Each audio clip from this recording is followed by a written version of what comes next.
Hello students, today I'll explain the topic conductors, insulators and semiconductors. Okay, basing on the conductivity, the materials are classified into three main types here. Okay, first let us discuss the insulators. Okay, you can see the diagrams clearly. These diagrams indicates the gap between valence band and the conduction band. Okay, firstly let us see the insulators. Insulators, you can clearly observe this is an increasing mode of energy. And valence band, from band theory we know that valence band means the last shell. Okay, last shell electrons, last shell molecular orbitals combine to form a band, that is valence band. So whatever electrons present in the valence band comes under valence electrons. Okay, so next band which is present after valence band is conduction band. Actually there we have discussed valence band or conduction band is similar, because in conductors both the bands will be overlapped. There is no gap between the conduction band and valence band. That's why we have given that valence band or conduction band is same.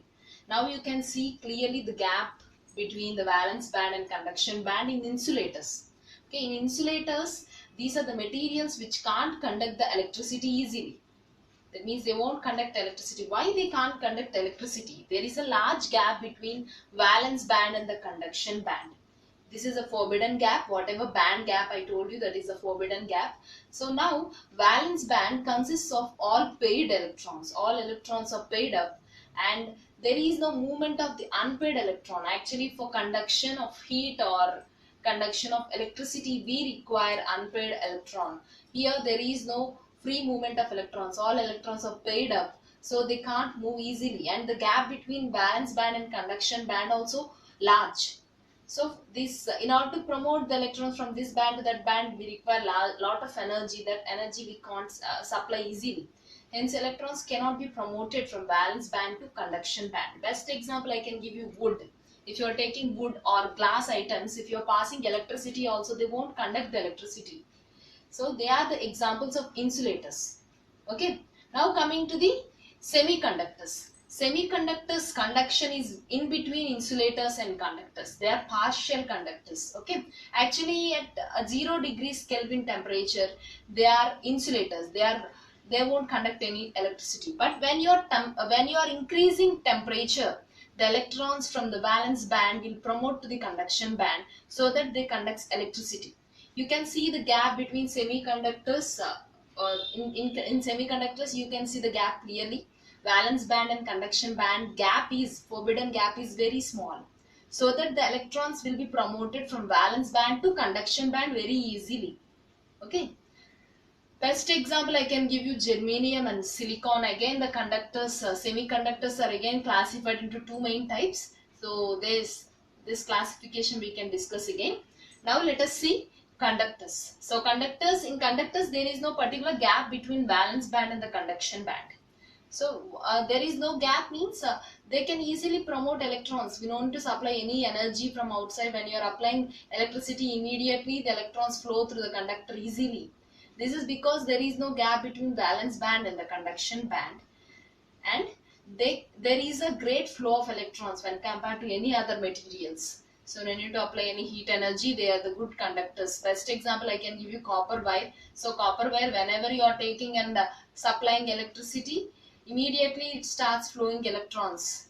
Okay, because of lack of gap. Because we can say one more reason, that valence band and conduction band completely overlapped, so that electrons promoted easily. This is a main property of any metallic crystal. So metals are good conductors of electricity because there is no gap between the valence band and the conduction band.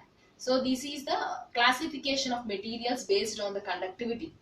So next move to the classification of semiconductors. Okay. Now coming to the semiconductors. Okay, semiconductors are classified into two main types, intrinsic and extrinsic semiconductors. Extrinsic semiconductors are further classified into N-type and P-type. So extrinsic semiconductors are the pure form of semiconductors. That means they are equal to semiconductors. We are not adding any impurities to them. They are zero conductors. They have zero conductivity at 0 kelvins. When you are supplying temperature, they become a good conductors. But intrinsic semiconductors are formed by adding impurities. Here you can see we are not adding any impurities, but here we are adding impurities to the particular crystal. The process of addition of impurities is called doping. Okay, so let us coming to the N-type and P-type semiconductors. So N-type semiconductor, in this semiconductor, to the germanium, I am adding, germanium is the 14th year group element, 14th or 5th year group element. To this element I am adding group 5 element or 15th group element. So 5th year group element or 15th group element I am adding here.